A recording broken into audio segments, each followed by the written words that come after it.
Hi, and welcome to the FPL Stats Fix with me, Tom Campbell. You can find me on Twitter at UtterlyTC. In this week's video, we're taking a look at double game week 29, specifically at both Arsenal and Tottenham. Let's get right into it.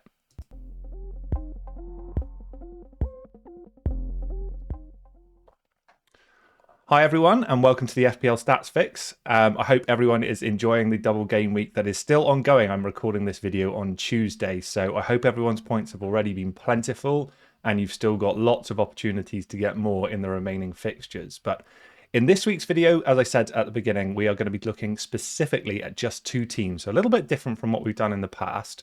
I'm just going to be looking at the North London clubs, Arsenal and Tottenham, respectively. And there's good reason for that. I should just say a bit of a credit to the stats for last week. Hopefully everyone watched that video and enjoyed it and saw that Ryan Fraser was the guy who was leaping out in the stats, and he has already returned plenty of points in game week 28 with another fixture to come. He has picked up a bit of a knock, but hopefully he's going to be good to go. And I hope that lots of you decided to bring him into your teams. So let's move on, though. We now need to start looking at double game week 29 with a little bit of attention being paid to the blank game week in game week 30. Now, game week 29 is another double. There's going to be plenty of these doubles, as I've said before. So we need to focus in and specifically look at the teams that have two fixtures in that game week. So what I've done here straight away on our favourite fixture analyzer tool on fantasyfootballfix.com, I've reduced the game week range to just two to take into account the blank game week in game week 30, and of course include double game week 29 as well.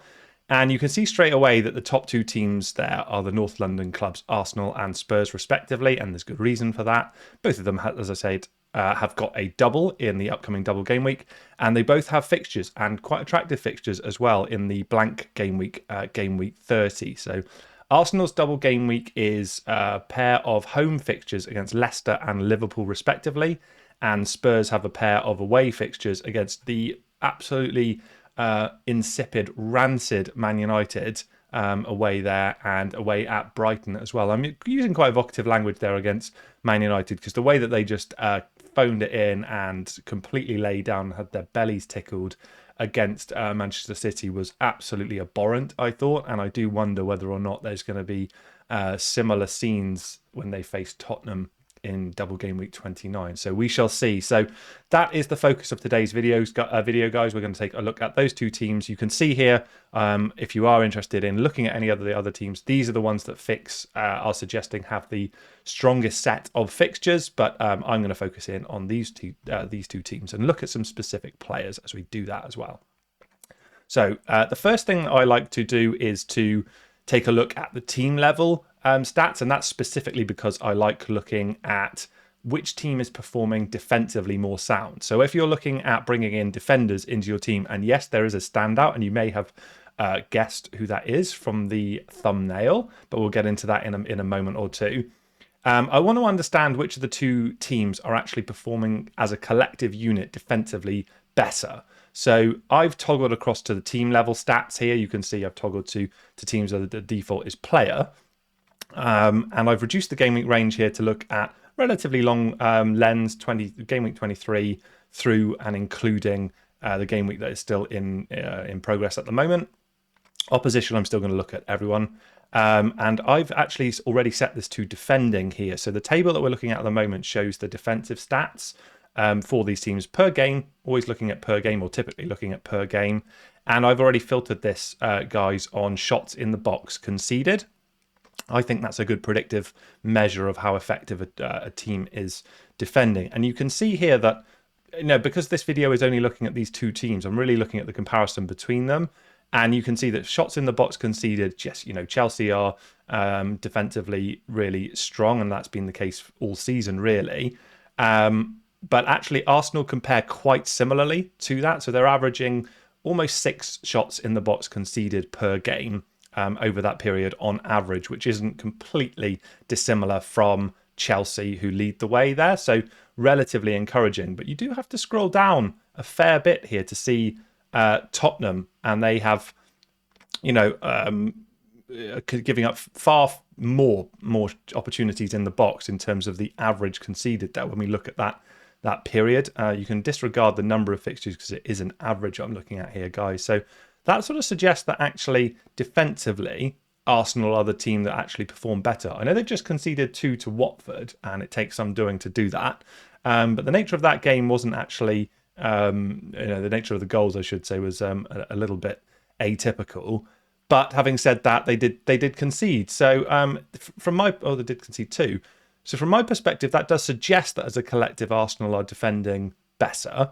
What I did think, though, was we might just want to take a look in terms of more reduced range and hone in more on more recent fixtures in terms of form and see whether or not the picture changes at all. So I'm just going to make sure that this is filtered on that, and indeed it is. And Arsenal, again, still performing really well in terms of that metric there. Now, the more astute among you may have just honed it in on this little ditty. 0 clean sheets. So it's almost suggesting that how much do we, or asking the question, how much do we trust these statistics? Because in terms of the number of shots they're conceding in the box, it's not many on average, but they are still giving up these clean sheets. So that is the quandary that we as FPL managers have to deliberate, whether or not the predictive element and the stats suggesting that then, they're defending as a unit impressively, will that result in clean sheets? My feeling is it will. But, in terms of the actual outcomes there, it's not been what you'd want if you are an owner of a defensive asset or two from the Arsenal camp. Now, scrolling down, Spurs do improve in terms of against their peers. You can see there, but it's actually a similar number. So again, defensively, not actually that impressive from a team unit perspective, I would suggest, from Spurs compared to Arsenal. So if you were just looking at the overall team metrics there in terms of the likelihood of conceding clean sheets, in my opinion, that's suggesting that Arsenal are the more preferable team to target if you're looking to bring in defensive players. However, when we go in and look at individuals, so I've now kept the toggling here to players. I'm looking at a recent game week range here, guys, in terms of 26 through and including double game week 28. I'm looking at every single position at the moment. We can reduce that if we want in a moment. And just looking at, as I say, Arsenal and Tottenham. And again, looking at per game here, guys. So that's what we're looking at. And if I scroll down, and if you've been watching these videos over the past several weeks, and do smash a like on the video, please, guys. It is appreciated if you are enjoying the content. You will know that the expected points is what I tend to focus in on when we're looking at these statistical tables. And I've already done that. And you can see here, Matt Doherty or Doherty or however we want to pronounce it, you know who I'm talking about, guys, is the standout. Obviously had another haul in the game again, the thrashing of an absolutely appalling Everton side that just took place. And Doherty has found his way into the team. He seems to be favoured by Conte now. His work rate has improved, and he does look like he is nailing down that right-hand side. It is a throwback to the Wolves days, guys, isn't it? So happy days for those of us who remember him. And that price point is absolutely so appealing. 4.7 million at the time of recording. I'm sure that's going to go up over the coming days, but really impressive. And expected FPL points return over this game week period of 10.5, so bordering on 11 points per game. Yes, he's overperformed that as well, but even the underlying numbers suggest that he was expected to get double-digit returns in that period as well. And yeah, definitely the standout there in terms of these players. Looking at the points metrics now, we can talk about Harry Kane, we can talk about Heung-Min Min if we want, but I'm sure everyone watching this video is very well aware of the two of those players and the likelihood of them returning. Going to test my pronunciation skills here. Kulusevski, we'll go with that, has also been impressive as well, playing in that midfield as well, and we will take a look at him in a moment. Now, from an Arsenal perspective, they do finally feature here. Emil Smith-Rowe is a player that I've bigged up over the course of the season. He's had problems in terms of injury, some illness, in and out of the team a little bit. So you can see the minutes there isn't great. But look, the guy returns when he gets selected.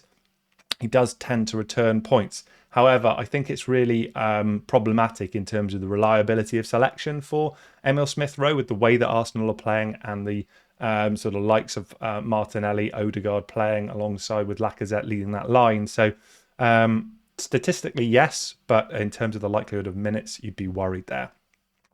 A little bit lower there is Saka. Now, scored a wonderful goal in that Watford game, as I mentioned, and we will take a look at him as well. So these are the players, guys, who are really standing out from an expected FPL points returns. And it's quite nice because they do actually exist, right across each of those different positions. So you've got defensive.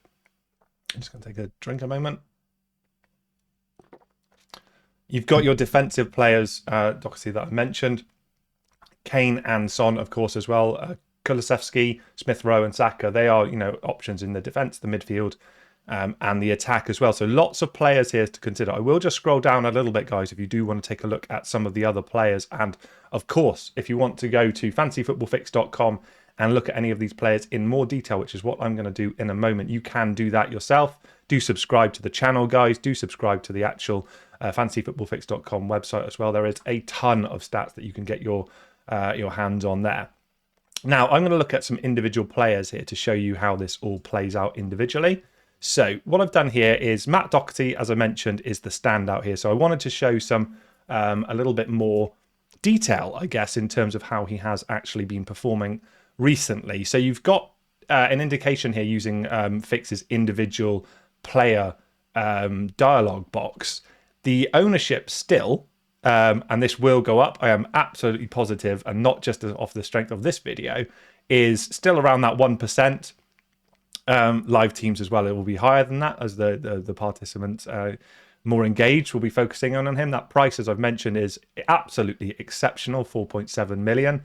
Price change progress, you can see, we're expecting that to go up. And we've mentioned the fixtures as well. Yes, they are away matches, but I would have no qualms about playing him against Man United. I think he will have the freedom of Manchester playing on that right-hand side against, if Luke Shaw is available. I know he's been poorly.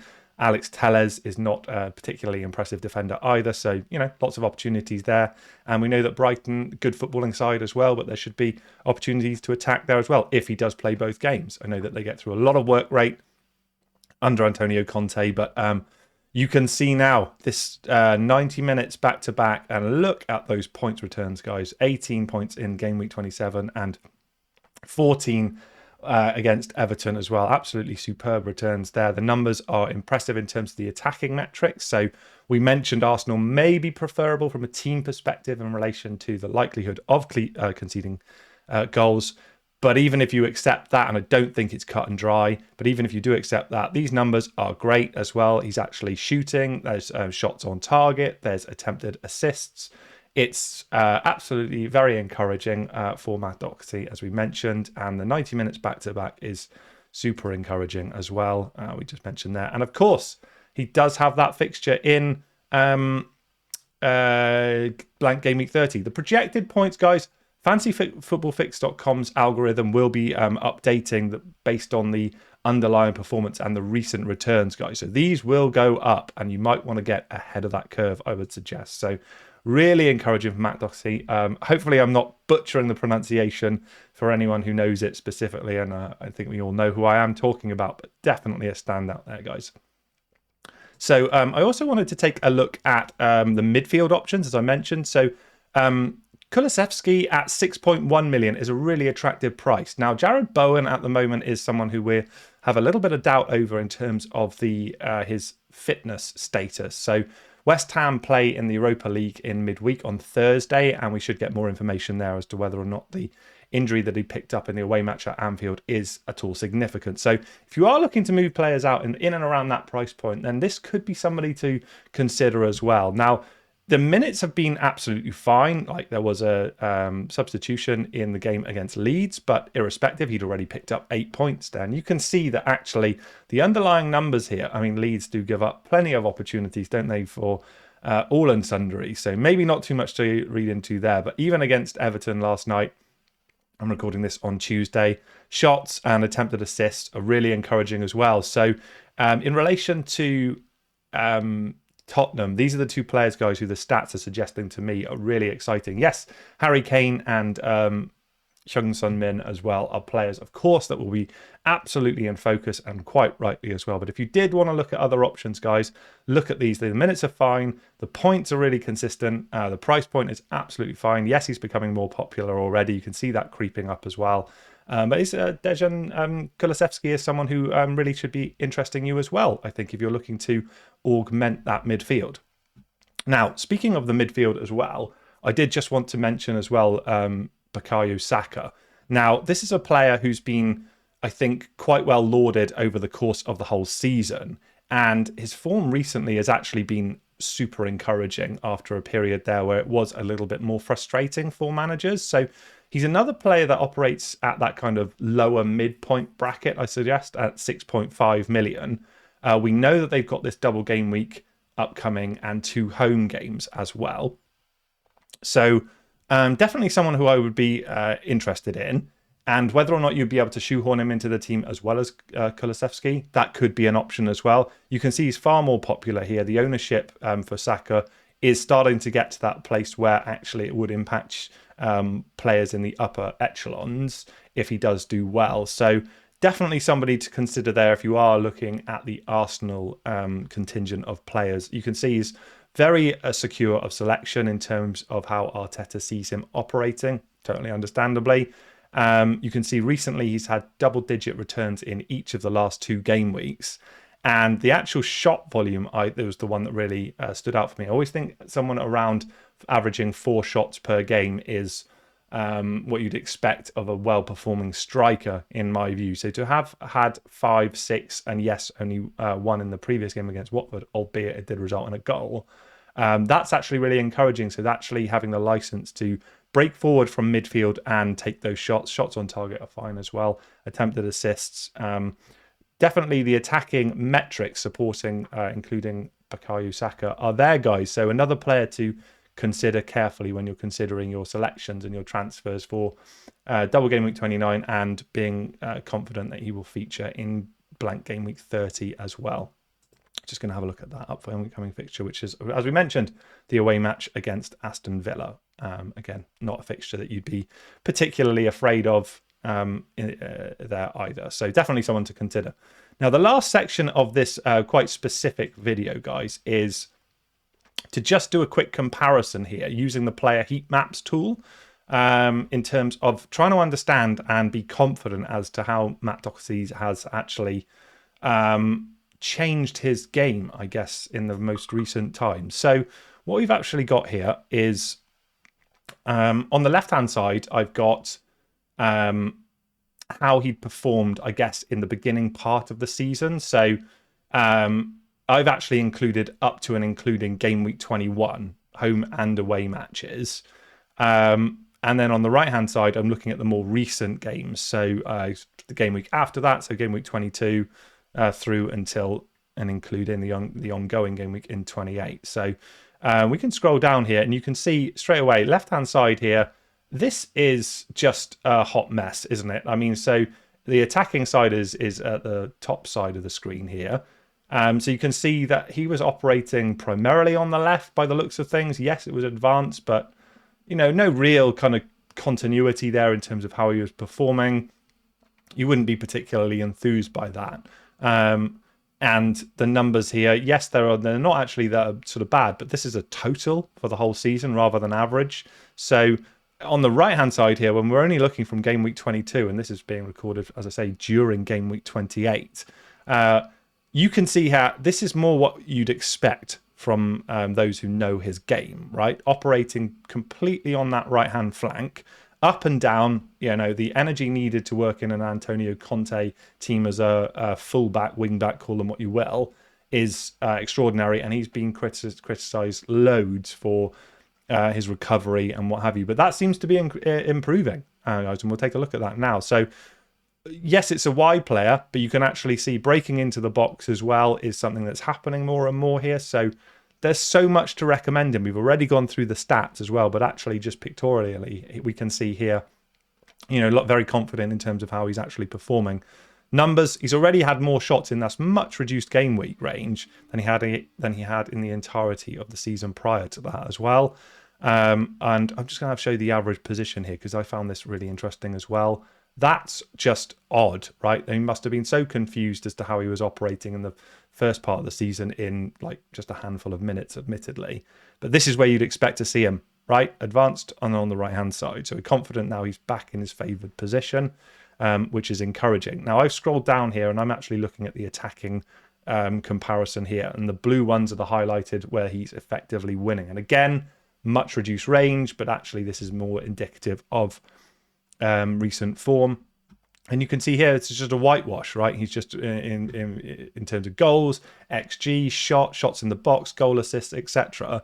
Absolutely dominant here from Doherty. Now, these are the average per 90 rather than the totals. I wouldn't be too concerned about this, actually, guys, because I think actually the creativity is more where I'm seeing him focused now, rather than that kind of weird inside left-hand channel position for the first 100 or so minutes that he played of this season. Really weird.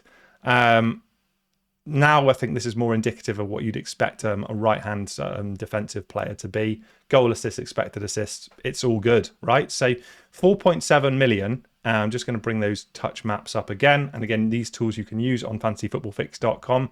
This is the sort of thing, guys, that I think you can get really excited about if you're looking to bring Matt Doherty into your team for the double game week in double game week 29 with confidence in terms of how that's actually going to play out moving forward into game week 30, when he will feature again in the blank game week. So those are the players that, guys, have really stood out for me in terms of from the North London clubs. Yes, there are some others that you can take a look at, but in terms of the ones who stood out statistically, there's a clear winner this week. There was a clear winner last week. Let's see if we can keep this run going. So if you do bring him in, let me know in the comments if you're really, really confident that he's going to return for you. Do please smash a like on the video on your way out. Subscribe to fantasyfootballfix.com and do subscribe to this channel as well. We've got lots more content to come, guys, and I look forward to seeing you again next week. Thanks for watching.